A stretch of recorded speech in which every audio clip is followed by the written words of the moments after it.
নোয়াখালীর বেগমগঞ্জে ডেঙ্গু সহ মশাবাহিত বিভিন্ন রোগ প্রতিরোধে খাল পরিষ্কার কর্মসূচির উদ্বোধন করা হয়েছে। সিনিয়র স্টাফ রিপোর্টার শাহাবুদ্দিন জানান, রবিবার সকাল 11টায় চৌমুহনী পৌরসভার উদ্যোগে নঈমউদ্দিন খাল পরিষ্কার কার্যক্রমের উদ্বোধক ও প্রধান অতিথি হিসেবে উপস্থিত থেকে খাল পরিষ্কার কার্যক্রমের উদ্বোধন ও পরিচালনা করেন চৌমুহনী পৌরসভার পৌর প্রশাসক ও বেগমগঞ্জ উপজেলা নির্বাহী কর্মকর্তা আইসুর রহমান।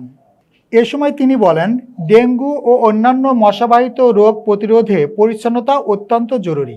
খাল, ড্রেন ও আশপাশের পরিবেশ পরিষ্কার রাখলে মশার প্রজনন কমে আসবে এবং জনস্বাস্থ্য সুরক্ষিত থাকবে। তিনি আরও জানান, পৌরসভার পক্ষ থেকে নিয়মিতভাবে এ ধরনের পরিচ্ছন্নতা কার্যক্রম পরিচালনা করা হবে এবং এ বিষয়ে সকল নাগরিককে সচেতন হওয়ার আহ্বান জানান। স্থানীয় বাসিন্দারাও এ উদ্যোগকে স্বাগত জানিয়ে নিয়মিত খাল পরিষ্কার ও পরিবেশ রক্ষায় প্রশাসনকে ধন্যবাদ জানান।